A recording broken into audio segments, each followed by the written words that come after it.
you could be, in theory, bringing in a little bit of money and also doing work. And then the question is, are you doing enough work to make it, that you're really actively involved, or are you just kind of giving some consulting or some very minor, activity? But you have to look at it at the whole.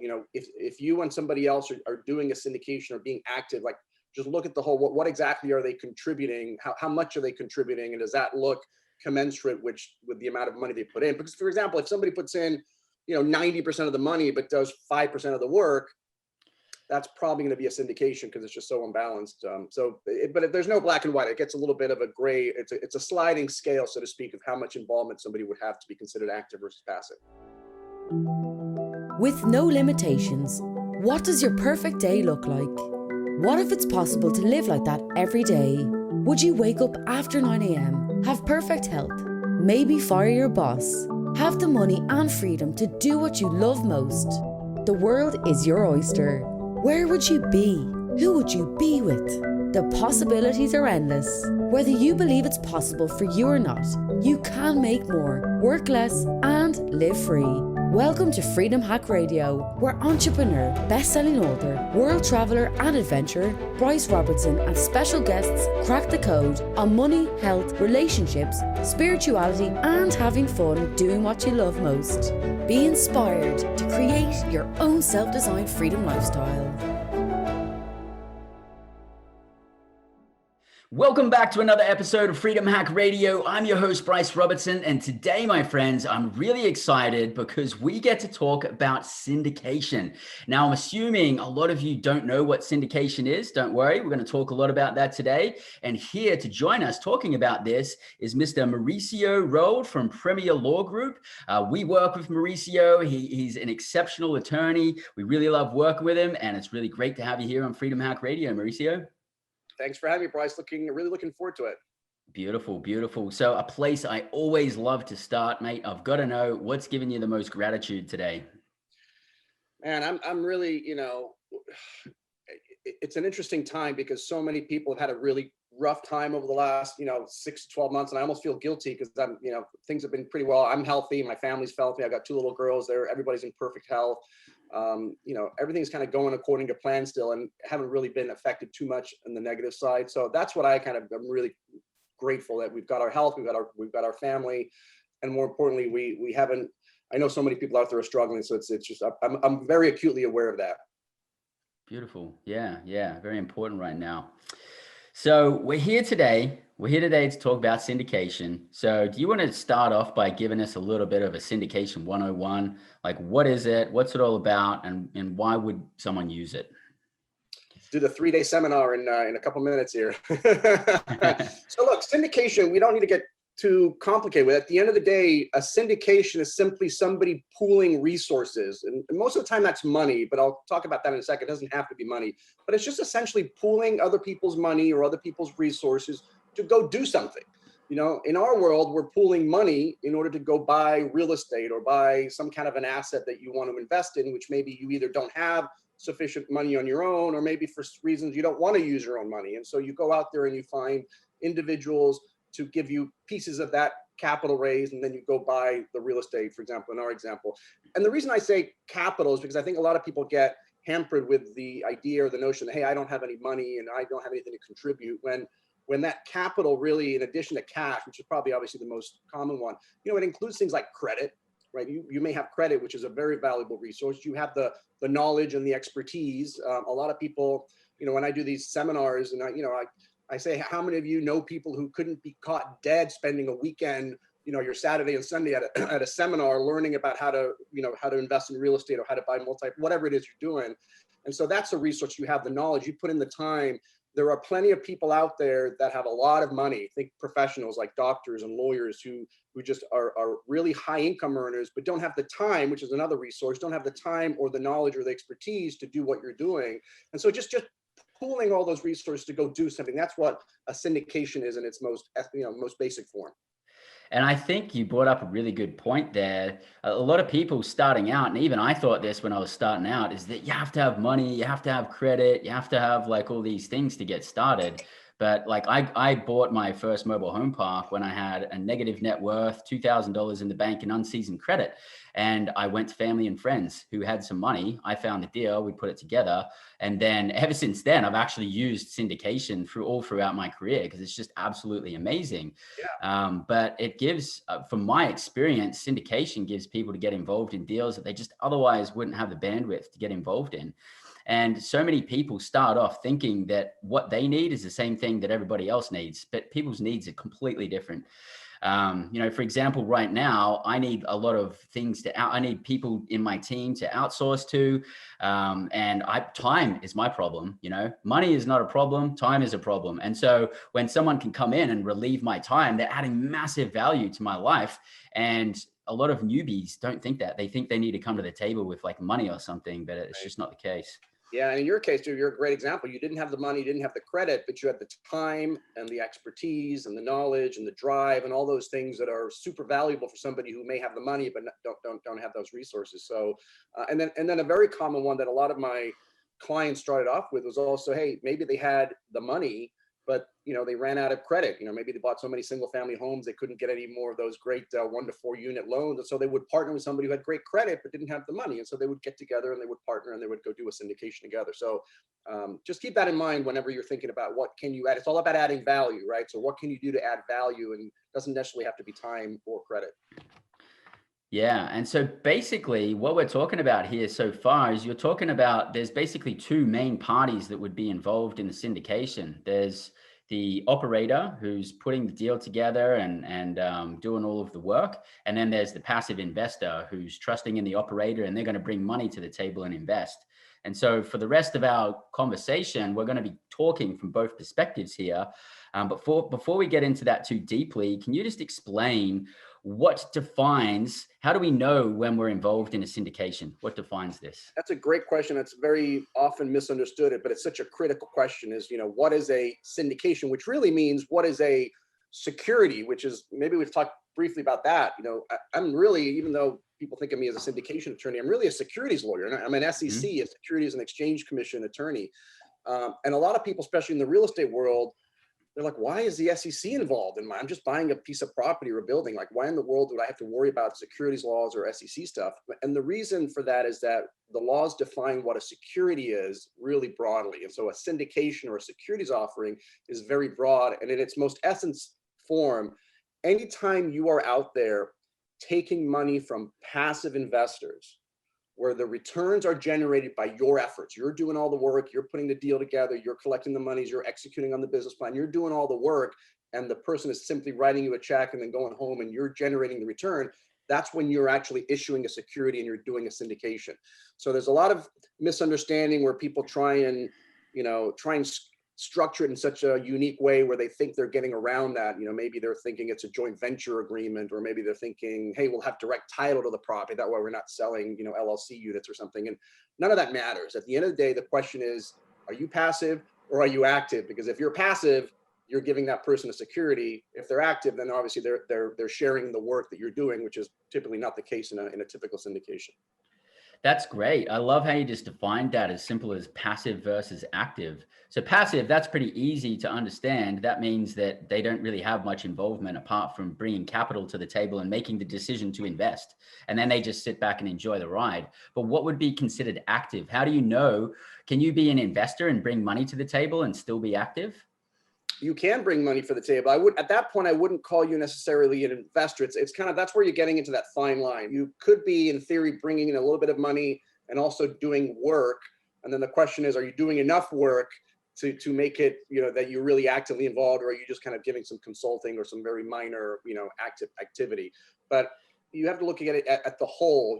If you and somebody else are doing a syndication or being active, like, just look at the whole, what exactly are they contributing? How much are they contributing? And does that look commensurate with the amount of money they put in? Because, for example, if somebody puts in, 90% of the money, but does 5% of the work, that's probably going to be a syndication because it's just so unbalanced. But there's no black and white. It gets a little bit of a gray. It's a sliding scale, so to speak, of how much involvement somebody would have to be considered active versus passive. Yeah, it is a very gray area, and a lot of people breaking into the space don't understand how gray that is. And So we do things right, we do things successfully in a syndication, and then we can end up scaling our business and bringing in investors on the mix, and investors can get involved in deals they otherwise wouldn't be able to get involved in. And it works out well for everybody. It's kind of a win-win situation. But if we don't do it properly and we don't follow the right legal procedures, I mean, what kind of things can be the outcome for incorrectly approaching a syndication by not following the right legal procedures and thinking that you're not in a syndication when you are? Like, can we just get a slap on the wrist? Like, what's the penalties we're looking at here? Well, let me tell you, I recently wrote a book or an ebook called The 5 Things Every Syndicator Must Know to Stay Out of Jail. So it's unlikely you're going to go to jail, but it is possible. And when you're looking at the extreme, I mean, just ask Bernie Madoff. He was engaged in some securities violation and now is a cellmate of someone. But most likely, the most common penalty for doing an illegal offering is what we call it, would essentially be what we call restitution, which means you would be responsible to, number one, return all of your investors' money, make them whole, plus interest on that money. And then most likely be barred from raising capital for some specific amount of time, maybe forever, maybe for a couple of years, depends on how you end up. Most of these things end up getting negotiated. So, we're not in the business as somebody who's raising money and putting a deal together. We're not in the business of guaranteeing investors money, right? We're not guaranteeing that if you give me $100 grand, we're going to give you a return. But when you do an illegal offering, that's kind of what you're doing, because even if the deal goes south for no reason, no fault of your own, maybe, back in 2008, a lot of people lost money because, the capital markets froze or, just the huge recession. It may be none of your fault, but because you did an illegal offering, they're going to nail you for that part of it. And that requires you to return all of the investors' money, which most likely you don't have, right, at that point. And so you're probably filing for bankruptcy. And again, it's going on your record. If this is something you want to do for a while, you're going to be barred for some period of time of doing it. So it's serious. And that's why I chose that title, by the way. And that's why I wrote the ebook. I think a lot of people take the securities laws, they don't think it's a big deal for some reason. And they're like, whatever. And they just go ahead and do it. And I just wanted to point out that there are some severe consequences by not following the rules. Yeah, and I syndicate deals. A lot of my peers syndicate deals as well, and we're very aware. We're like, we really want to make sure that we're following the right process and procedures to make sure we're doing it right, because we don't want to take those risks.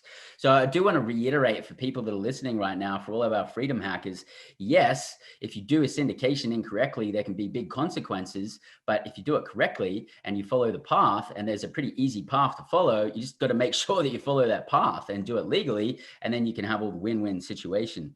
And by the way, Bryce, and that's why it's so critical. I know it's a little bit of a self-interested comment, but this is not a do-it-yourself thing. Like, you want to have an attorney that specializes in securities law so they can help you navigate those mines. They're not, at the end of the day, it's not super complicated. There's some easy paths to follow, but having somebody guide you through that, then you don't have to worry about all this concern about stepping on those mines, because we can easily navigate through those, as you mentioned. And we'll talk about that a little bit later. Like, there's just some easy ways to do it, and that's where 95% of the people do. Yeah.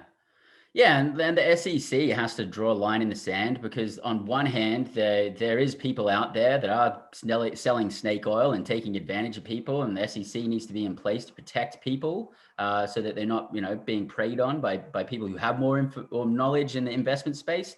And on the other hand, I also feel like the SEC is kind of like, they want to make a bit of money because they think that syndicators have deep pockets, which is a whole nother topic. But that's just my opinion there. But I want to dig into what some of the exemptions are in offerings and what that looks like, and how we can follow some rules to do things correctly. Yeah, I mean, let's just take it back one last step. So we've discussed what a security or a syndication is, right? The taking of passive investors. So once you realize that that's what you're doing, then I like to say there's 3 things we have to think about. Number one, we have to either register that security or register that syndication with the SEC, the Securities and Exchange Commission, which you never want to do. Number 2, we have to find an exemption, which is what you just talked about. We have to find an exemption to that registration. Or number 3, it's illegal. Those are your 3 options, right? And so obviously we don't want to be doing anything illegal. We don't want to be Bernie Madoff. We don't want to be doing things like that, which is one of the reasons you want to have that securities attorney, make sure you're not violating those rules. You never want to register. I almost never say never, but this one I'm like, you never want to register. That's basically going public. It's going to take you years and years to get that done, and hundreds, if not millions of dollars to get that through the process. So that's not realistic. So we're always looking for an exemption to the registration, which is what you were referring, Bryce. And that's really where I spend all my working hours working on, or what exemptions are the proper ones for your particular deal. And there's a lot of them, but luckily for us, there's about 2 of them that make up about 95% of all of the exemptions out, or all of the offerings out there. So these are the ones that if you've heard some exemptions, you've probably heard these 2. And these are the Rule 506B as in boy, and Rule 506C as in Charlie. And that's about as technical as we're going to get today. But those 2 exemptions, 506B and 506C, are by far the most popular exemptions that people rely on. I know at least the ones that we've done together, Bryce, it's one of those 2 that we've always relied on. And, and the reason for that is twofold. Number one, they are what we call safe harbors, meaning they have a bunch of boxes we've got to check. But if we check all those boxes of each exemption, then we're essentially assured that we complied with the rule and we complied with the exemption, so we're good, right? And that's always, certainty is always a big thing. So we always like to know that we did it right. And so if we just check these boxes under these exemptions, we're good. The other reason that's critical is that it preempts state law, which is just a fancy way of saying we don't have to worry about each state that you have investors in, because if that's not around, just think about it. We're talking about federal securities laws, right? But there's also, as you know, we have a dual system. So each state, you're in North Carolina, I'm in California. I mean, we have vastly different state securities laws. Can you imagine if you had to not only worry about the state exemptions, but now you had to go hire an attorney in every single state that you have investors in and make sure that the way you structured your deal complies with all those different rules? It's a nightmare. And so these 2 exemptions, 506B and 506C, basically tell us we don't have to worry about the state securities laws. We can just focus on the federal ones. Other than anti-fraud, which we'll talk about in a second, we'll always be on the hook if you're engaging in fraud or failure to disclose or things like that. But in general, we don't have to go hire an attorney in 6 different states or 10 different states. So that's probably the two reasons those exemptions are the most popular. And those 2 exemptions fall under our big umbrella of Regulation D, as in David, Reg D. Those are our 2 main Reg D exemptions. Okay. So can we walk through a hypothetical scenario of a 506B and talk about all of the pros and cons to doing a 506B, and then we can do the same thing with a 506C? Yeah. I mean, let's go with 506B for starters, because that's really the original exemption until, about 7 years ago now, or maybe 8 almost. Man, it's already, time flies when you're having fun. So about 7.5 years ago, we only had 506B. It actually only was called 506. That's the only thing we had. And that was the most popular exemption. And that exemption allowed you, the good news was it allowed you to raise an unlimited amount of money, which is great. This is actually an exemption that all of these big securities firms, the JP Morgans and the Goldman Sachs and those big boys, as you speak, they all use 506B by and large. So and they're raising billions of dollars, right? I mean, I just saw the last real estate fund that I saw, which is about a year ago now, but BlackRock, one of the largest private equity groups, they raised $26 billion into a fund, and it was a 506B, because you can raise an unlimited. But we're not going to get anywhere near, I don't think, not yet. Billion Right? with a B. In a couple of years, we'll do $1 billion. Wow. Yeah. We're working on it. But you can raise an unlimited amount of money. So that's obviously attractive. Number 2, you can accept a limited number of non-accredited investors. And let's talk about that in a second. So the SEC makes a distinction between accredited investors and non-accredited investors. And essentially at this point in time, which is actually about to change, but at this point in time, an accredited investor is basically a high net worth individual. It's somebody who either has $1 million in net worth or more, excluding their primary residence, or earns or has earned $200,000 the last 2 years with a reasonable expectation of earning that much this year. So high net worth individuals are considered accredited, and everybody else is non-accredited.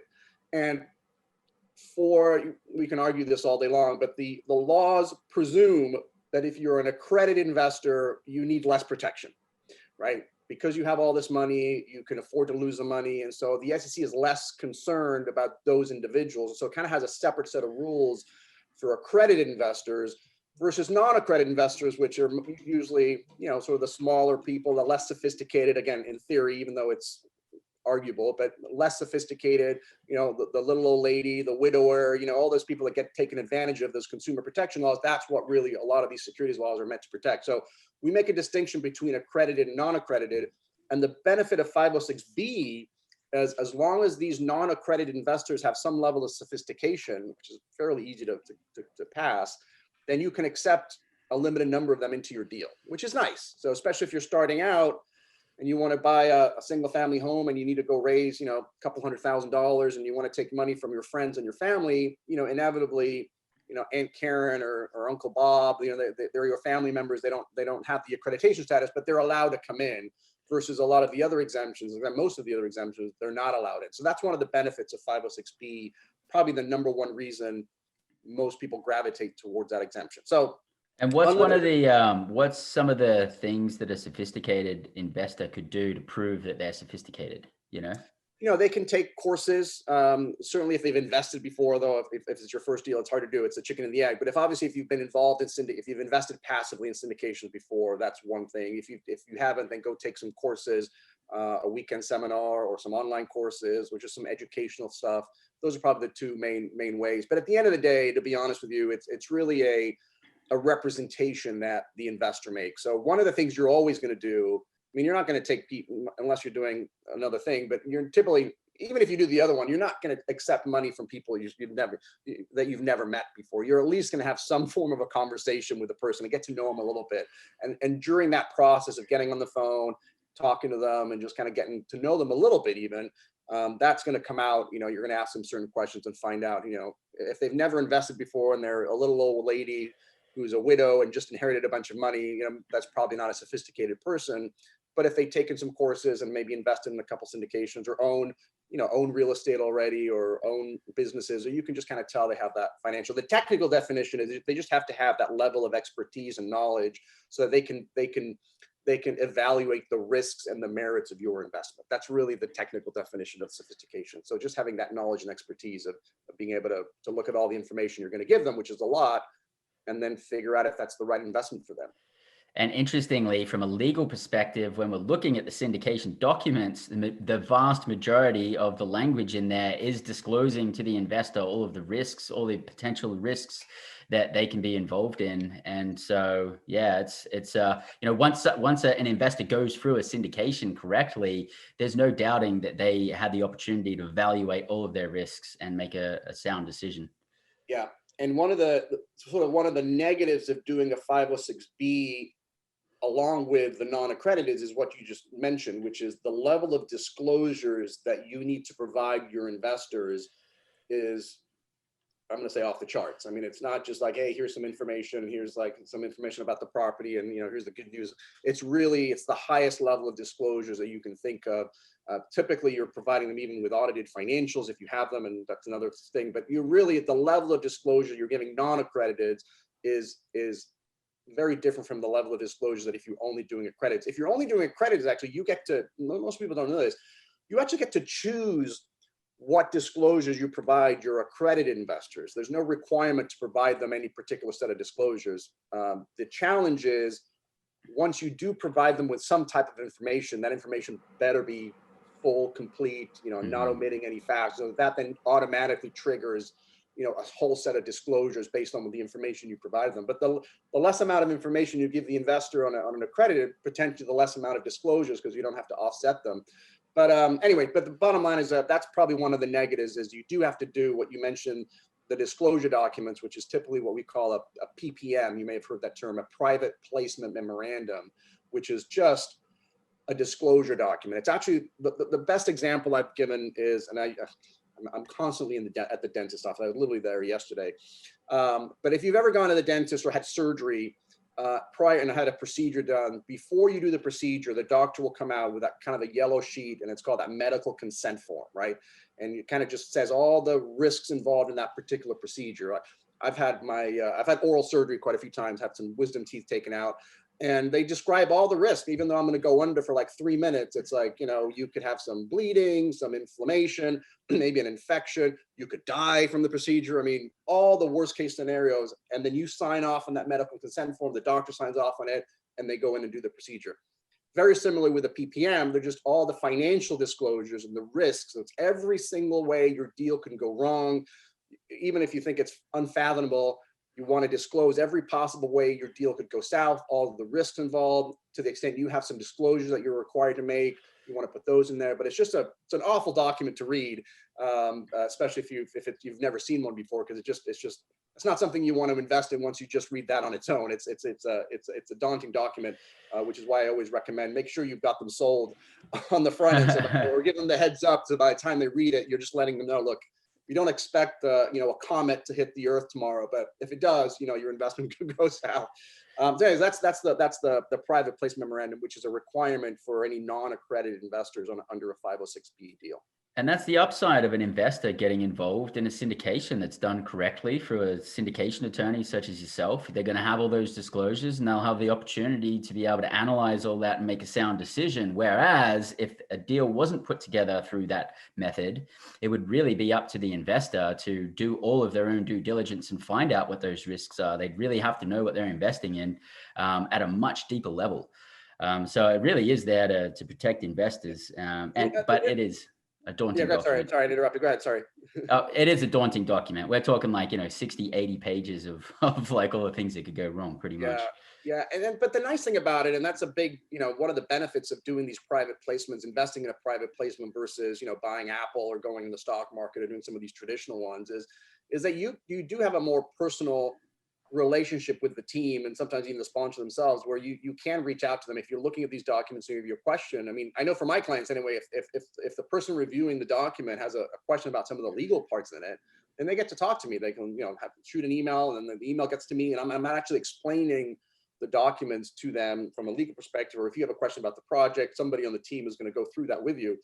You don't get that if you buy Apple stock, or Tesla. You don't get to talk to Elon Musk or his team and say, hey, well, what if this happens? Or what if you don't produce as many cars? Then you don't get that. And so that's a nice little difference with these private placements, that closeness to the management team and the operator, that you can actually ask questions and get those questions. In fact, that's one of the requirements, that you should have the opportunity to ask all the questions you need, so that you can make, the whole idea here is that the investor can make an informed decision. Is this a suitable investment for me as a passive investor? And in order to make that decision, I have to be sophisticated enough to make those decisions. And then you have to provide me with all the material disclosures, all that information, so that I can make that reasonable decision. Yeah. And as an operator, we get asked all those questions. We get asked everything. What happens if you die? What happens if this happens? What happens if that happens? What happens if this happens? And a good operator needs to have an answer for all of that. You need to have covered all of these bases. Yeah. So still staying on the 506B, one of the things that is a requirement is that we have to have a pre-existing relationship with the investor or the passive investor. So an operator and an investor have to have a pre-existing relationship before they can do a deal together. How could we define having a pre-existing relationship? And I know it's a gray area. So what guidelines do you think would help us to navigate through that? Yeah. So the rule actually is that the one of the negatives of 506B, let's put it that way, or one of the limitations, I wouldn't say the negative, one of the limitations of a 506B deal is that you cannot advertise that deal or generally solicit. It has to literally be a private offering with people already in your group. And the easiest way and most common way to prove that you did not advertise and prove that you did not generally solicit is to have this pre-existing substantive relationship with your investor. Because if you have that relationship, then obviously you didn't, that person did not invest with you because you did a post on Facebook or they heard this podcast. You already have that relationship. This is actually one of the areas that we have a little bit more clarity. All the other areas, it's super vague, and what is a security, or what is what is an advertisement, what is an offer, what is condition. They're all very vague terms, but the SEC has come out with some really nice guidance on this particular topic. And so there's about 5 or 6 or sometimes 7 things that an operator should do in order to establish that substantive relate. Let's go with substantive first. There's 2 parts of it, pre-existing and substantive. So let's go with the substantive. Basically, what the SEC wants you to do is get to know them as well as you can to determine whether they're sophisticated. That's the ultimate goal of this relationship, right? Whether that takes a few phone calls, whether that takes a year, whether that takes a weekend, there's no magic timeline. It's just the quality of those interactions between, let's say it's you and me. I always tell the story as, I don't know if you guys know the real estate guys, but we do field trips overseas for like 3 days. And they're like intense. Yeah, Belize is one of them, but they do these Yeah. in all markets. We used to do Vegas, Scottsdale, they do whatever the hottest market there. So we do a trip. So in this case, let's get Belize. So let's say you and I go down to Belize together to do this trip with a group of people. And it's literally 3 days of intense. We have breakfast together, we have dinner together, we have drinks at night, and in between, it's just jam-packed sessions. And we spend, by the end of those 3 days, Bryce and I are going to be like brothers. Like, we're going to know each other so well. We spend every single second, other than sleeping, we're going to spend every single second together. Compare that to, I saw Bryce on some posts, and somehow I got on his email list, and he's been emailing me, once a month or once a quarter. Yeah. I may know you for a year, but that's not the quality of that year, is nowhere near the quality of those 3 days. So it's not a magic time frame. There's some people talk at the 3-touch rule. None of that matters. The SEC is looking for the quality of those interactions. And the way you get those qualities is this set of steps, honestly. I mean, actually, in my ebook, I talk about these 7 steps. Number one, you want to send your prospective investor a really detailed questionnaire. Not just, what's your name and your favorite color and, are you accredited or not, but like, what are your investment goals? Are you looking for growth? Are you looking for passive? Are you looking for just cash flow? What's your level of experience? Have you invested before? Where and how much? Do you own real estate? Like, basically very similar if people have opened up brokerage accounts and trying to get an options account. They ask you all these questions about, how have you been trading options before? Just a detailed questionnaire that is also part of that ebook that people can just steal, because I just finally put one together because everybody was asking for one. So that would be step number one. Send them a questionnaire, have that person fill out the questionnaire, then get on a phone call with them or a meeting, or it's harder now to have meetings, but a cup of coffee, a lunch meeting, or just on the phone or a Zoom call. Obviously go through the questionnaire, but again, the goal here is you're asking them questions about, hey, what's your level of sophistication? And you want to allow them to ask questions about you, about, hey, what's your criteria? What are you doing with your investments? What do you really, what is your philosophy and your values when you're investing.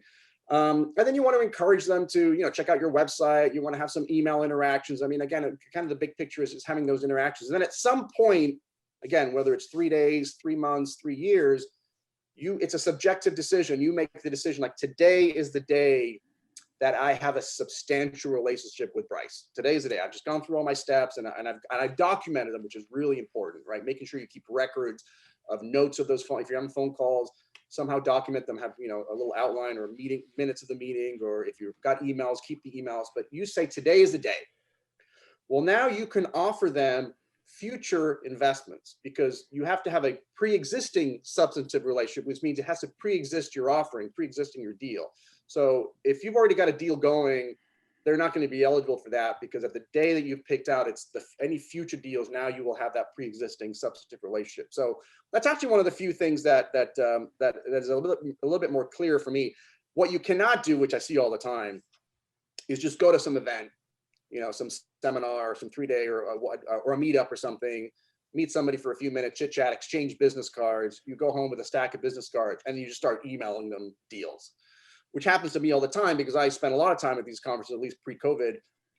And so I'm handing out my business card just like everybody else. And then I think people just either don't look or they have their assistant do it, but I inevitably start getting emails with offers, weeks later. And I don't know this, I don't remember this person from, there's just a random email that I get that's offering me a 506B offering, which we don't have an existing relationship. And so, anyway, and it's such an inauthentic way to do business, but still people are out there doing it. I highly doubt that they're very successful anyway, because people would want to invest in a deal where they know the operator.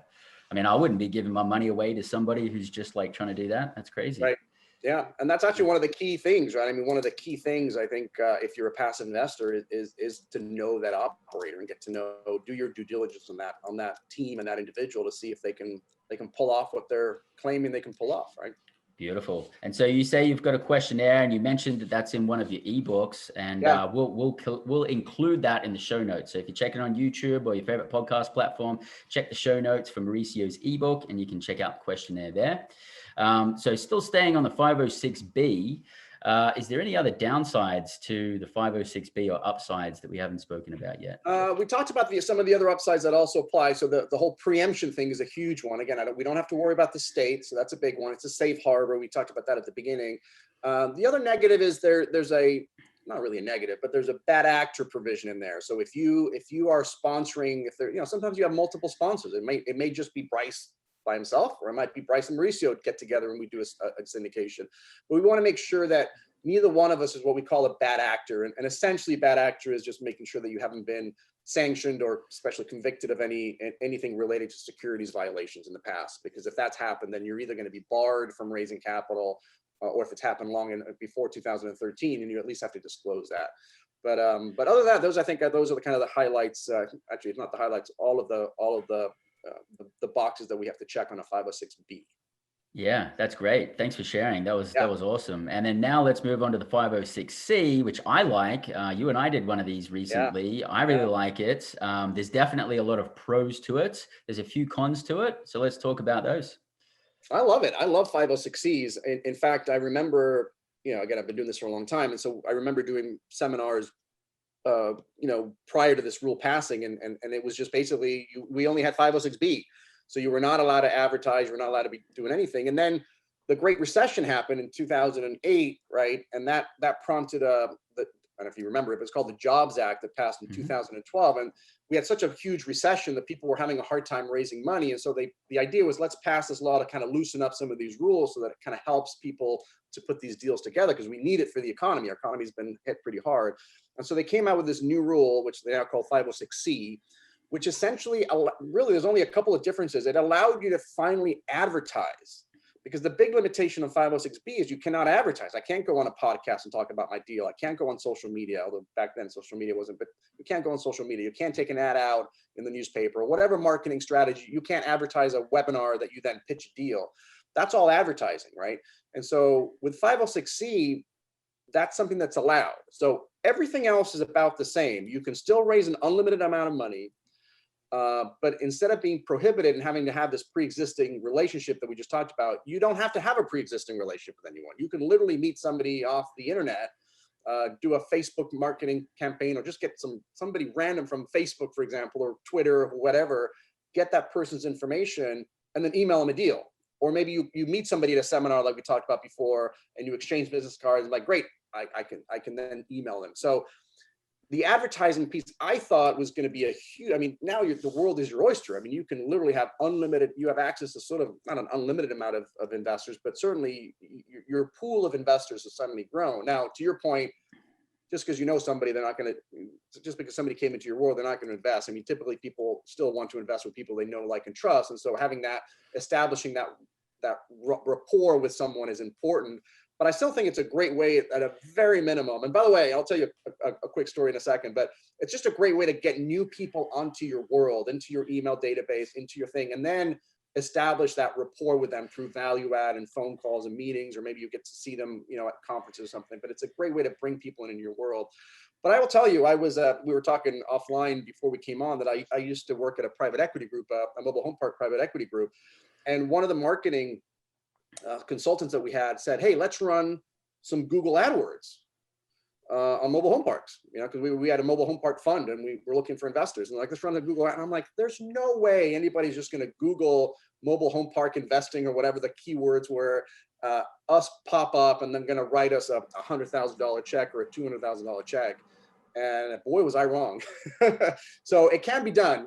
You can definitely do your AdWords or Facebook, and then that leads to a phone call, and then you have such a great rapport with them that they end up writing a big check.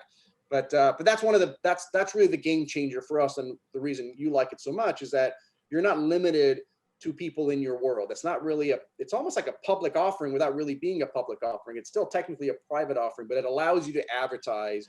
It allows you to use all these platforms that we have available to us: podcasts, social media, even traditional stuff, or meetups and seminars to meet people and offer them. So that's the good news.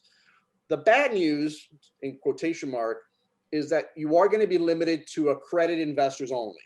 And so that's probably one of the main reasons people shy away from it, is that, especially if they're starting out and they want to bring in Uncle Bob, who's non-accredited, well, that they would not be eligible for this particular investment under a 506C, because they have to be accredited investors only. And you have to take what's called reasonable steps to verify that they are accredited. We can't just take their word from it. We should have mentioned it. Under a 506B, we just give them a questionnaire. They check the box. They tell us if we're accredited or not, and we can rely on that. We don't have to do any further due diligence. When you're doing a 506C, you have to verify. Now, in my mind, that's not the end of the world. I always recommend clients to use what we call third-party verification companies. There are actually companies out there that will do this compliance work for you. They will go through the process of verifying them and then just giving you a letter saying, hey, Bryce, I did the research on this person. This person's accredited, and then you can rely on that. It's as easy as online stuff too, It's like online. It's Verify like Investor $70. is one of them. It's like Yeah. $70 an investor. It's really not a big deal. And in fact, one of the easiest ways, although we are getting some pushback lately, but the easiest way to verify someone is actually through a CPA verification letter. So the investor can go to their CPA, have them do this letter, because obviously the CPA does their taxes and they know their income levels and they know their potential, their net worth. And so a representation from the CPA would count. So I don't think I would definitely unload that verification to a third party, because you don't, especially if you don't know them well, you don't want to be going through their financials, because basically if you're relying on income, for example, you're going to look at tax returns, you're going to look at W-2s, you're going to look at 1099s. I mean, that's kind of how you verify that somebody made $200,000. And if they're relying on net worth, well, now you got to look at brokerage accounts, bank statements, property valuations, whatever asset they have, some sort of documentation. You probably need to pull a credit report just to make sure that you can see all the liabilities too, because it's net worth, not just assets. So a lot of people say, hey, look, this guy's got $2 million, he's got to be accredited. I'm like, no, he could have 5 million in liabilities. He's got negative net worth. Everybody remembers good old Donald Trump back in the 80s, right? I mean, he was living a large life, but I think he was like negative $800 million in the hole at some point. Yeah. So he technically, under that standard, under the net worth standard, was not an accredited, but obviously, living a good life. So just because they have a lot of money doesn't mean that they actually have the net worth because of the liability. So anyway, there's all that financial stuff. So just offload that to a third party, pay them $75, $70, whatever the number is per investor, and they'll handle that stuff. But that's really the only difference. So let's go back to the comparison. If I had a chart in front of us, 506B and 506C, that have the exact same boxes to check, except for in a 506C, you can advertise. In a 506B, you cannot. And then in a 506C, you have to take accrediteds only and verify them. And in a 506B, you can take a limited number of non-accredited. That's really the only two differences. Everything else is the same. You have the safe harbor, you have the preemption, so you don't have to worry about the states. You have the unlimited amount of money, you have the bad actor issues. Everything else is the same. It's just that little two pivot points of accredited versus non-accredited and advertising versus non-advertising. Okay. Yeah, that's great. Thanks for the clarification there. And I want to just resonate on one of those points a little bit, and that's 506B. I really want to drive this one home. You can't talk about your deal while you're in the process of building a relationship with somebody until you feel like you've established a relationship and you're ready to talk the deal. And that's something that a lot of investors can skip over. That means you literally can't mention your live deal at all. So when you're in the process of meeting them, you can't like mention, oh, I've got this deal coming on, it's live right now, and blah blah. You just can't even mention it. You can't. Let me make a slight distinction here. You can't offer it to them. Mm-hmm. But in the conversation you're having on the phone, when you're trying to get to know someone, you actually can show them the current. You've got to be very clear. Look, you're not eligible for this deal. Right? You cannot invest in this deal, but as an example of the types of deals that you do, when you're trying to explain to them, what's your investment philosophy, what's your criteria, what are your values, you can show them past deals and a current deal, even saying, oh, look, this is the kind of deals that we look at. Again, very clearly, you're not eligible for this one, so you're gonna have to wait till, after we create that substantive relationship. But a lot of people skip the step, like you mentioned, where they meet them, and before they establish the substantive relationship, they offer them a deal, or most likely what happens is they say, today is the day I got to know Bryce, and then they say, hey, I've got a deal in the works, do you want to invest? And that's where I think that's where the big issue becomes, because you cannot offer them a current deal. You have to wait till the next deal once you establish that relationship. So I'm curious of what your opinion is on this, because it's a little bit of a deeper dive on that topic. Let's talk about a scenario where an operator has a 506B offering, they have a live deal, and they think, all right, we're going to host an event. We're going to have an educational event. We're going to teach them about, mobile home park investing or apartments or something like that. And then at the end of the event, it's a paid event. People come and pay for the event. At the end of the event, we're going to pitch our deal. Is that acceptable in that kind of scenario? No, I wouldn't go there. What's your viewpoint? If you're pitching the deal at the event, advertising your deal is the same as, and this is very clear from the SEC, if you advertise for a deal, you've obviously advertised. And if you advertise for a seminar or advertise for a webinar that then pitches a deal, it's the same thing. There's no difference from the SEC's light. So that's kind of I would not do that. What you could do, which is what I encourage people to do actually, especially when they don't have an active deal. And this goes into sort of the marketing, which I'm happy to get into.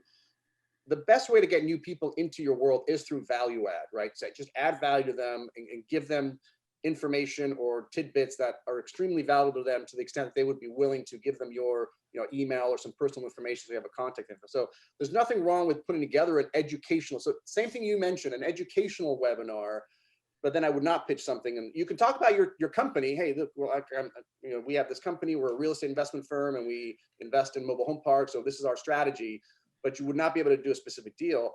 And then that actually gets them into your world, right? That webinar or that seminar legally got them into your sphere via the value add. And then you've got to go through those steps, right? You've got to take those reasonable steps, or those steps to establish that substantive relationship, and then offer them a future deal. That's how you would get somebody in. If we're doing a 506B, if you're doing a 506C, you can do that no problem, right? You can advertise whatever you want, and then you can pitch your deal on the webinar on a 506C. But on a B, pitching a deal in a webinar that again, presumably that you've advertised for that webinar, it's going to be the same as advertising your deal. And you could advertise verbally, you could advertise by email, you could advertise any knowledge of any of it, right? Okay, great. Yeah, so let me just make a quick point of that, because that's another interesting point. Anything that comes out of your mouth is part of your disclosure information, right? And so when you want to be careful is, especially these days, is on the webinar.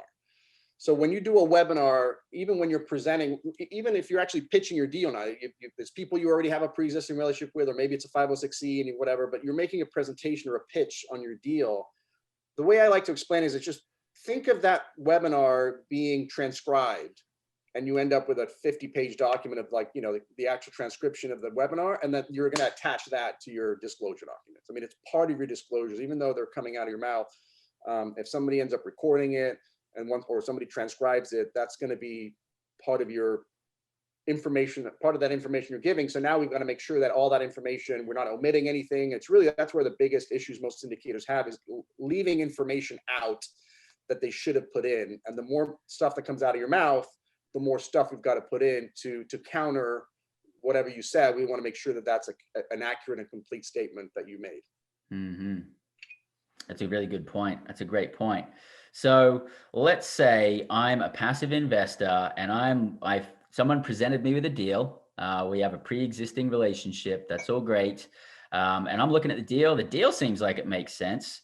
But how do I know I'm getting involved with a good operator from a legal standpoint? What, as a passive investor, what do I need to look out for?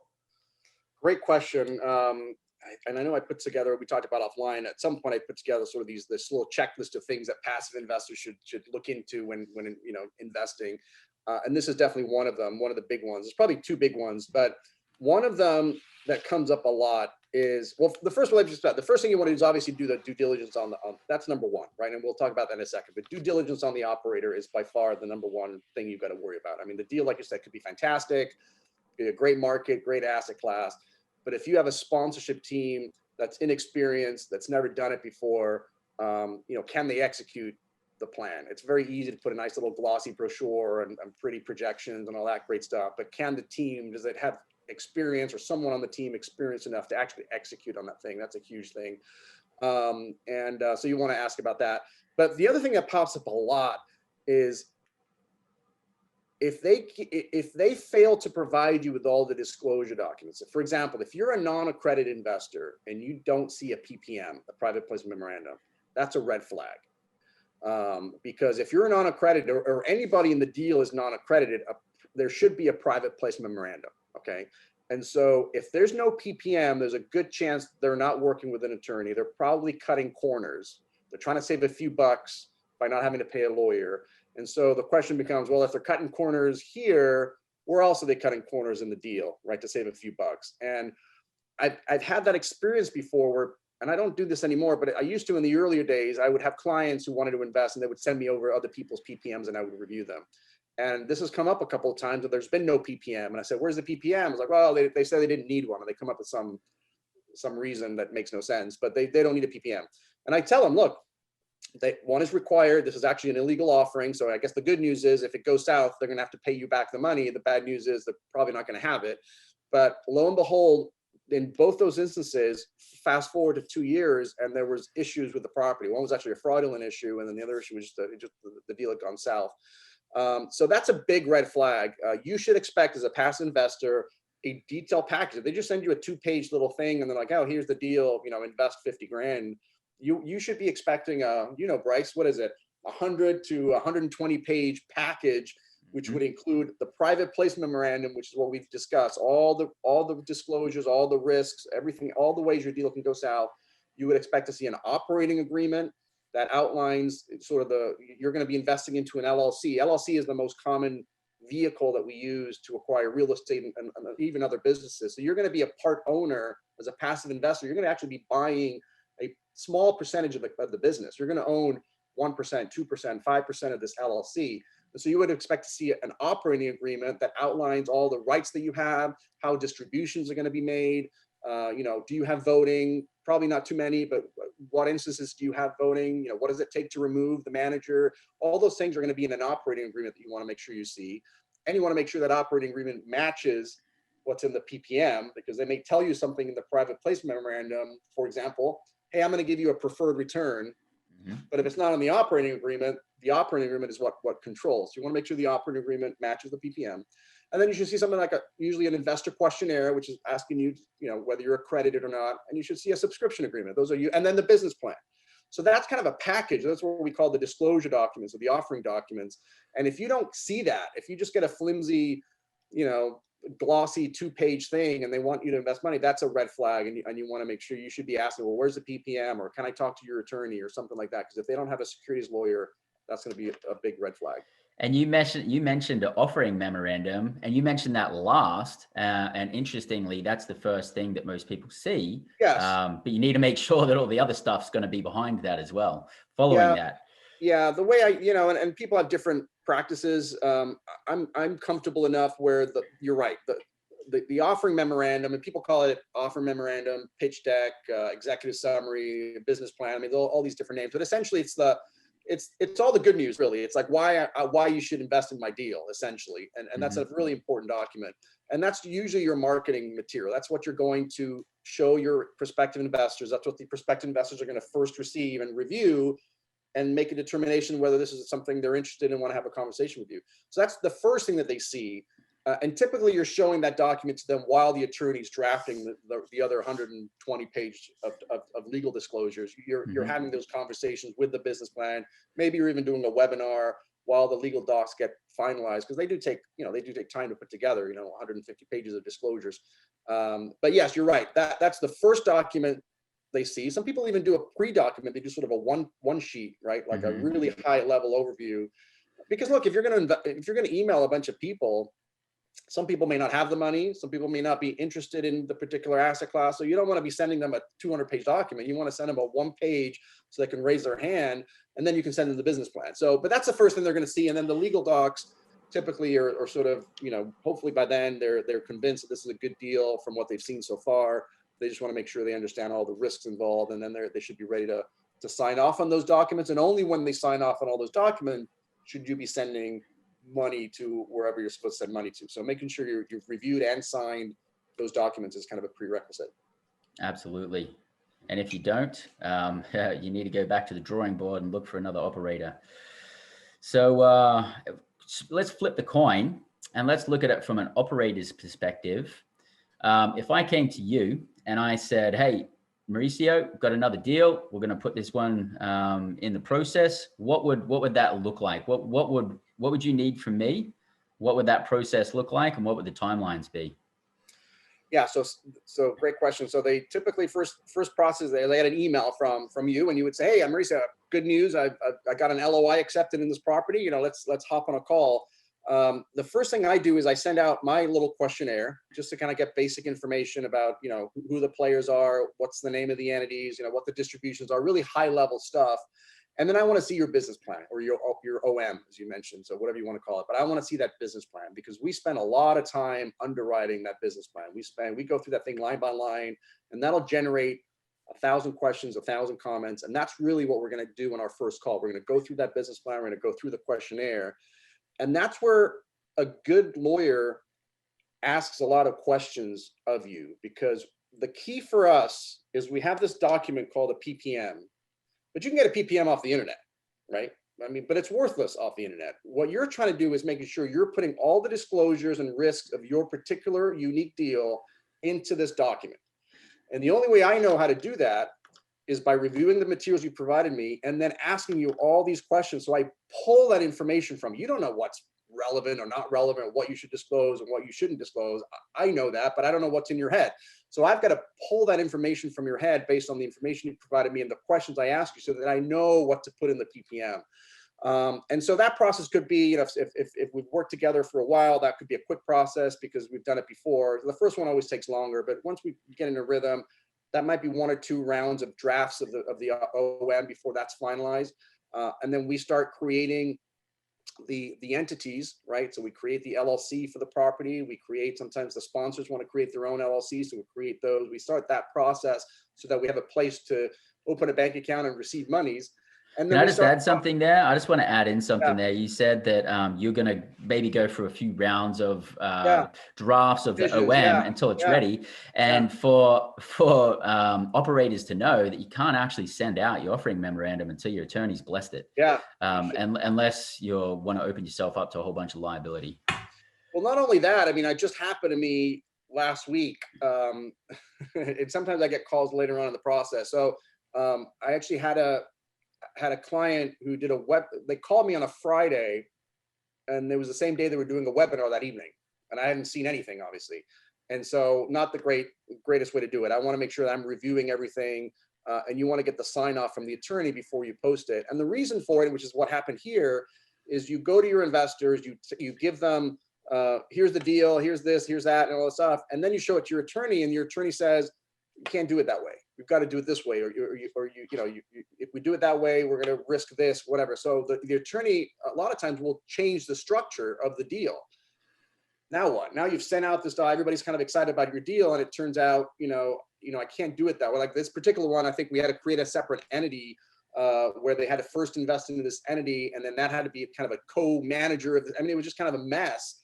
And it created some issues where if we had done it on the front end and we would have been able to explain that a little bit better on the webinar, like here's the reason we're doing it this way. We have to be a co-manager with our separate entity and all that stuff. So it's really important not to send out anything, especially if you're sending out numbers. I mean, there's one thing if you want to send out high level, hey, we're in contract for a building. We need to raise $1 million and we're going to give you an 8% preferred and it'll be a 70-30 split, like that kind of stuff. Even that I can change. But if you're giving projections and performas and, really the projections is what scares me. People like to put projections and, oh, you're going to make this much money. We really want to make sure that the proper, even on the OM, that the proper disclaimers are on there. Hey, these are projections. These are based on a bazillion assumptions, and all those assumptions are what's in the PPM. So it's very important for you to review the PPM to understand how we arrived at these particular numbers. Yeah, excellent. So we've gone through a few rounds, getting our offering memorandum. You've approved it. I've sent it out to my investors. What are we working on next? You're hopefully by then you've also received, the LLC's been created. So you have the tools. We've got an EIN. So you've got the tools available so you can go open a bank account. So that's going to be on you to go find, get the bank accounts open. And then we draft documents pretty darn fast. There's really 2 things that I realized, I've been doing this for a long time, but the pattern that I've seen is 2 big complaints when people come over from other firms to me is, number 1, turnaround speed. It just takes forever to get these docs done. You've got investors, you sent out the OM, you've done a webinar, you're closing in 3 weeks, like you need to get the money in. The pressure's on. The more time that goes by, then maybe there's something else that pops around. Like you want to get the money in, and sometimes it just takes 2, 3, 4 weeks, 5 weeks to get these docs done, and it's just people get frustrated. And so I made a conscious decision that we were going to be like, if not the fastest, one of the fastest turnaround speeds. So we do it as fast as a week, most likely 10 days, but somewhere between 7 to 10 days from the time we have that call where we do that deep dive to the time we have draft documents. Let's call it a week. I mean, we do it as fast as a week, and I actually have done it sooner for emergencies, but let's take it a week. Which then is look, music. That's music to an operator's ears, because that just like relieves a lot of pressure and stress, because we're out there on a strict timeline with our contract, needing to raise capital and close on the deal. Yeah. Yeah. And then look, it's a bunch of legal docs at the end of the day. So I don't get that much pushback from clients. I mean, it's, it cures insomnia. It's 120 pages that the operator has to go through and just make sure, it's right.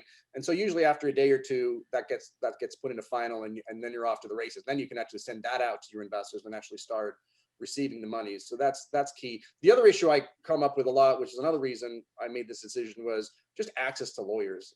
You and I, we communicate, where's my text, my phone over here, and most of my clients will just text me or email me, but like waiting 3 or 4 days to get a hold of your securities lawyer, that was a big frustration, especially on not to rag on my older colleagues, but especially with the older gentlemen, the folks who were in their 60s and 70s, like sort of senior partners. It would take them like days to get back to them. So access to attorneys is a big thing. So turnaround speed and access to attorneys for me is really important, one of our core principles. So people are texting me, emailing me, getting on phone calls, really accessible.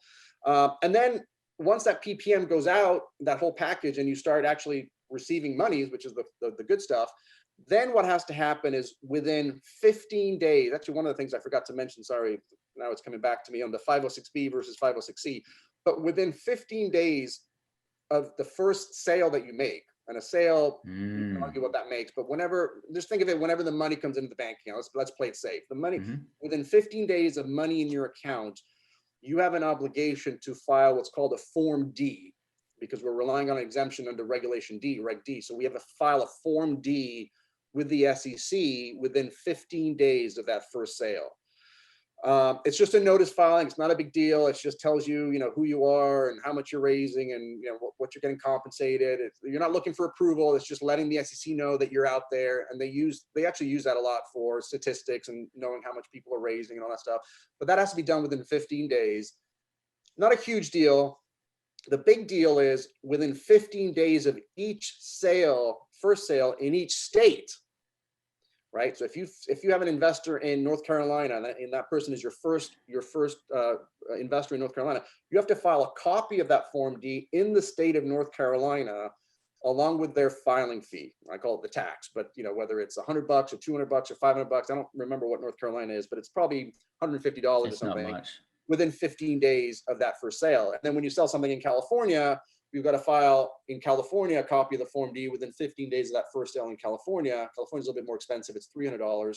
And then in Texas, which I think is $500, like so somebody has to keep track of all of that, which is something that we do as well. That's called our blue sky filings. So we keep track of that.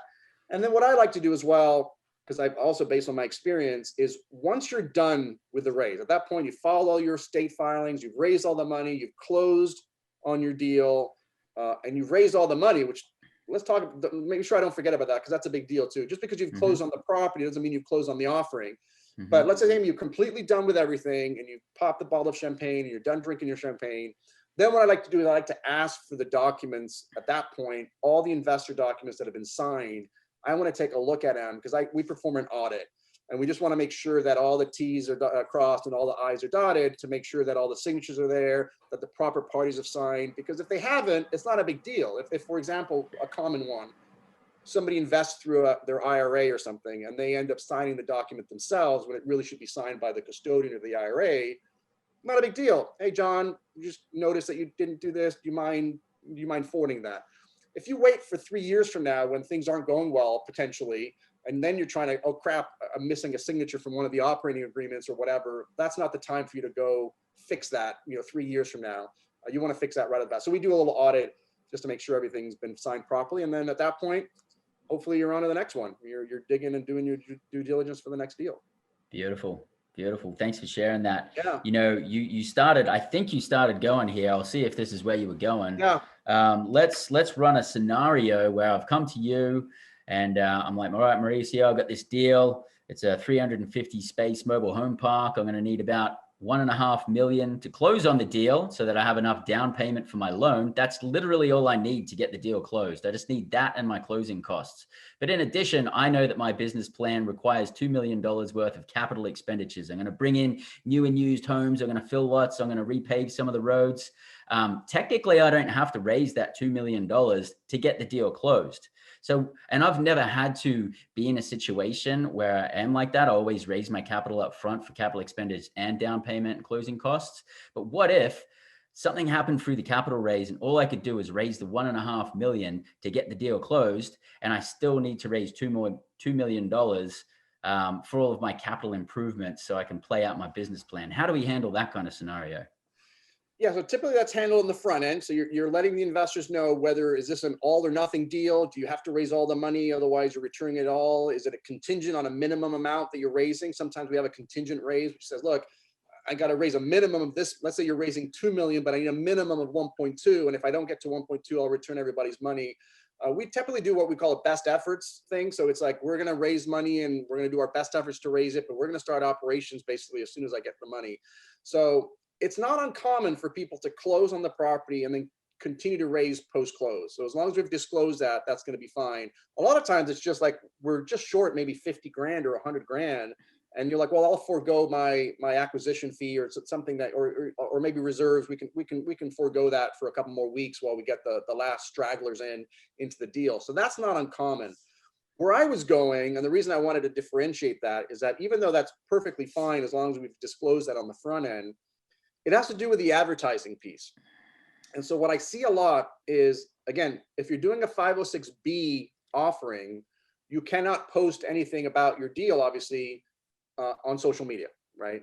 And what I typically see, which is kind of a gray area, so some people do it, some people don't, is you see the posts on Facebook, which is like, hey, we've closed, congratulations, we just closed on our property, we're super proud, thanks to our investors, and all this rah, rah, rah, which is great. There's an argument to be made that if you've got a deal right around the corner, that could be viewed as sort of advertising, kind of conditioning the market for your next deal. So that's why I don't love those. There's actually some new rules that came out that soften that a little bit. But my concern is there's scenarios where people close on the property, they make that post, rah, rah, we close, congratulations, blah, blah, and they still continue to raise money after that because they got to finish the raise. Right. And so now that post looks awfully like an advertising for your deal because you're still actively raising for that deal. And you've made a post on Facebook or Twitter, or you mentioned it on your podcast or whatever it was, and you haven't completed the raise. There's a good argument to be made that's the SEC would definitely make an argument that's going to consider argument. So that's why I wanted to make that distinction between when you close on the property versus closing on the offering, which are often the same date, which is closing date, but sometimes not. You still have to follow all those rules all the way until you've raised all of the capital and then you're done deal. Okay. Yeah, that's a great point. Great for bringing that up. So, I mean, obviously there's a cost to this, to get all of this legal documents and legal protection and everything like that. And you might even in your mind have sort of a line in the sand where you think for someone beyond this line, it's worth doing a syndication. And on this side of the line, you're probably not worth it. So what are the general costs involved? And what is that line in the sand? Yeah, I mean, I think in general, I would say just on a cost in general, not just the legal fees, but also, your blue sky filings and everything. I mean, I think a general good rule of thumb is in your underwriting to put a line item called legal and compliance. And I would put 15. The vast majority of that is obviously your legal fees. But then again, you do have these, your state filing fees could be a couple grand. If you've got something in New York, God forbid, they I think charge $2,000 just by themselves. So you may end up spending $5 or $6,000 just in filing fees. So I think that's a good point. And so because of that, obviously, there's a compliance cost, right? I mean, that's the reality. And that's one of the things I bring up usually when I'm talking to new prospective clients is I bring that up pretty early in the process. If somebody says, hey, I'm looking to raise 150 grand, right? Well, 50, it's the same, it's flat, it's a flat fee. So whether you're raising 150 or 1.5 million, it's still 15 grand. So if you're only raising 150 grand, that's a 10% load, 15,000 into 150 grand. That's a lot of money. That's probably going to kill any numbers you have from that single family home or whatever you're buying. 1.5 million, that becomes 1%. That shouldn't be an issue at all. I mean, once you're over $1 million, it shouldn't really matter. Where's that cutoff? I tend to think in general, once you've got to at least be raising I would say 600 grand, 5, 6, 7. That's kind of the range. And of course, it depends on the deal. I mean, some deals have such a huge fat margin that you could, in theory, I'm actually doing a deal now that we're raising 450. And it makes sense. I mean, it's a great value add, and once all the renovations are done, it's a great opportunity, and there's plenty of meat on the bone, and so that's fine. But there's that much upside in the deal that the extra 15 grand just doesn't change matter. the overall returns. But if it's a tight margin and you're already having a hard time squeezing out a profit for your investors and you making the money, sometimes operators even lower their, instead of maybe doing it as an 80-20, they do a 90-10 just because they've got to squeeze in a little bit more yield for the investors. Well, then a 10% load or a 5% load is gonna kill your numbers. But the rule of thumb I like to say is about 600 grand. If I see somebody below that, I'll bring that up right up front so we don't waste anybody's time. Look, there's a compliance cost. This is what you're gonna have to put in there, and just reverse engineer it. Put it in your spreadsheet and see what comes out. If it works, it works. If it doesn't, it doesn't. One of my dear friends, Russell Gray from the Real Estate Guys, loves to say, "Do the math, and the math will tell you what to do." Yeah, beautiful. Thank you. Thanks for sharing. Mate, you've been a wealth of knowledge. I'm going to shift gears here a little bit, talk a bit about freedom. Yeah. So big topic these days, right? It is. And the interesting thing is I actually started out Freedom Hack Radio with the intention to teach people about financial freedom, time freedom, and location freedom, which here at Freedom Hack Radio, we call the Freedom Trinity. And, interestingly, there's just been a lot of really awesome people, a lot of guests that want to come on the show that in addition to talking about these topics that we talk about, they really want to talk about freedom. So that's something that I didn't actually think that was going to happen from creating this podcast, but it's happening and I love it and I'm going with it. So, talking about freedom, in your eyes, in your mind, what's the ultimate freedom lifestyle to you? Well, it's probably going to be cliche. What is it? Doing what I want, when I want it, with whomever I want. That's the ultimate freedom in my mind. Fortunately for me, I decided 15 years ago that I was going to start, have my own firm, my own business. I've been working out of my house for the last 15 years. And we have a remote virtual team around the country, and just that flexibility of, Wednesday, I'm actually taking off for a trip. Just give you a quick story. I'm taking off for a trip. So we're going to do Valentine's Day on Wednesday in the middle of the day. I wouldn't be able to do that if I worked at a law firm. I had to go 9 to 5 and, kind of that thing. And so beautiful thing about syndication is that it allows you to get to that point where you can set your own hours. You can, do as many deals as you want to do, or as little deals as you want to do, and have that time freedom, which I think is probably, of all of those, is probably the most important one. Time, my mentor, Jim Rohn, I don't know if you remember or follow Jim Rohn. Yeah. But Jim Rohn had a great saying, said, time is more valuable than money. You can always get more money, but you can never get more time. And that's especially as you get older and older, as you can see my gray hairs, I think we're about this. Well, I think I'm a little bit older than you, but once you start hitting 50, you start really appreciating time. And so having that freedom to do what you want to do, when you want to do it, has been, I can't imagine having sort of that typical 9 to 5, grinding or having other people tell me what to do. So that's why I love syndication. And a lot of my clients start off doing it as a second job. They have their full-time job and they do this on the weekends or in evenings. And at some point they make the jump and they go full-time. And that freedom is they're so excited when that happens. Yeah, that's interesting. I spoke to a few people recently who mentioned their biggest fears in life, and it was things like, becoming a paraplegic or something like this, some kind of like physical disabilities, and then having that limitation, going blind or something like that. Right. I actually think that living a mediocre life and doing the 9 to 5 grind is such a pound on us emotionally and spiritually that I think that's one of the worst things that can happen to us. And I know I'm speaking from experience. Syndications literally changed my life. And there's no way that I would be sitting here in the position I am without using the power of syndication. So I really love it. It's translated to a lot of freedom for me, which is why I'm so excited to share it with everybody. And, you and I work together. I'm not having you on this podcast so I can just promote you and throw you out there to the public. We work together. I love what we do. I want to share this with our freedom hackers. So that's why we're having this discussion today. So, we are in interesting times right now. I am curious, what's got you most scared or fearful or concerned or worried about the next 12 months or maybe even 2-3 years?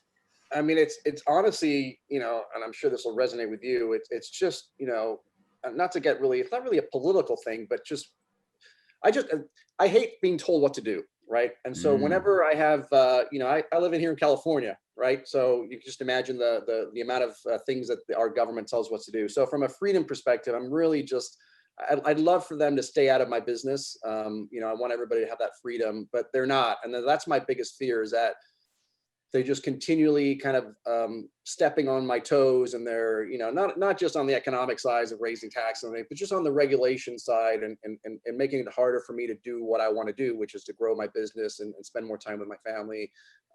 They're just starting to force us to do things that we don't want to do, whether it's getting, you know, vaccine passports, or, you know, forcing me to go do this or forcing me to go do that. That's kind of what I'm really concerned about, to see where it goes. I mean, we may have to end up leaving the state if it gets a little bit worse. And again, for us, I think California is a little bit more on the extreme side than most of the rest of the country, but so maybe I'm at the forefront of that. But that's actually my biggest fear, is just sort of that overcrowding that we're starting to feel from our local governments. Yeah, I'm with you on that one, mate. Totally with you on that one. And then flipping that coin, what's got you most excited about the next 12 months, next few years? You know, again, I brought it up a little bit. I'm a little bit sort of embarrassed, but, you know, just from the business side, our business has really been exploding here in the last 6 to 12 months. And just we've been hiring a bunch of people. We're looking for new hires. So just from a business perspective, just building that company and serving as many syndicators as we can, because that's really what we're here to do, is to add as much value as we can to our syndication community. So, and I'm actually looking at doing a little bit what you're doing, is sort of expanding, instead of just focusing. I mean, I'm known as the legal guy, right? Mm-hmm. But I'd like to kind of expand that a little bit and sort of let teach people. I mean, I've got so many great relationships with great marketers, you know, how to actually raise the capital. I mean, all these little phases, I like to call it a puzzle, right? You're putting, as a syndicator, you're putting a puzzle together. I'm a piece of that puzzle, which is the legal side, but there's a bunch of other pieces of the puzzle, which I'd like to start talking a little bit more about in the coming months. And what would you call, if we were to look at the whole puzzle piece together, what would you call that? I call it the syndication puzzle, is really on that piece. Obviously, it's part of the life puzzle, but Okay. The syndication puzzle, I've got the legal piece to the syndication puzzle, which is then a subsection of the life puzzle, or Yeah. at that point, I like to call it the life wheel. Yeah. There's so many analogies you can do, but obviously it's a subset of. I mean, hopefully, all of us are doing this, you know, to sort of have a great lifestyle, right? And it's not, you know, you don't want to spend, unless you actually love it, which I actually enjoy what I do. But if I didn't have to, I surely would not be drafting PPMs all my life. Sure. But it's part of the bigger, it's part of the bigger thing, right? So you do this so that you can then spend more time. In my case, spend my time with my family and spend my time with my friends doing what I want to do, as opposed to having other people tell me what to do. Yeah, absolutely. I mean, I'm a mobile home park owner operator. I don't own mobile home parks for the enjoyment of owning mobile home parks. You know, we have to deal with a bit of stuff, but the freedom lifestyle it gives me is absolutely amazing. So what you're talking about with the puzzle is joining some of the dots for people, like, you know, how to market, how to raise capital properly, you know, and the tax, the whole piece. how to maximize your tax piece. I mean, there's all these little pieces. Yeah. Excellent. Excellent. Yeah. Well, looking forward to hearing more about that. So for all of our freedom hackers out there, how would they find out more about that, or how would they keep in contact with you and keep the conversation going? If you want to, I know you're putting the link to the ebook, that'll get you on my list. And I put out a lot of great content, I think, for the list. Or if you just go to the website, which is premierlawgroup.net, you can contact me there. And the YouTube channel, I'm really trying to blow up this YouTube channel in 2021. So would love for you to go check it out. I put a lot of videos up there that hopefully will add value to you as a syndicator. So it's just under Mauricio Rauld on the YouTube channel, and I'd love for you guys to check that out. Beautiful. Excellent. Well, thank you very much. It's been an absolute pleasure to have you here today. Thanks for all of your vulnerability and for sharing what is otherwise a complex topic. And, you know, to be honest with you, most of the conversations I have with syndication people, they really lack in the ability to explain it in layman terms. And so thank you very much for being able to share that with us today. I really appreciate working with you. Looking forward to many more deals this year. And for all of our freedom hackers, I hope you've got something out of learning about syndication. If it's something that you want to explore further as a passive investor, then this can serve as your base foundation of what to look into and where to go from here. And if you're an operator like myself and you're looking for someone to help you put together your syndications, then I highly recommend reaching out to Mauricio. Premier Law Group does an exceptional job. They've got a quick turnaround, great guys to work with, super knowledgeable. And I know that you were in a private equity firm yourself, so you really understand the other side of things as well. You understand the operations operational side, which most syndication attorneys just really don't, or SEC attorneys, sorry. And then for any of you that are interested in any kind of passive investments or exploring more possibilities like that, like I mentioned, I am a mobile home park owner operator. We put together investments. So if you want to find out anything about that, just email me and we'll start the conversation. You can reach me at bryce@freedomhackradio.com, and that's BRYCE@freedomhackradio.com. So once again, Mauricio, thank you very much. Can't thank you enough for coming on today. Looking forward to all the exciting things that we're going to be working on this year.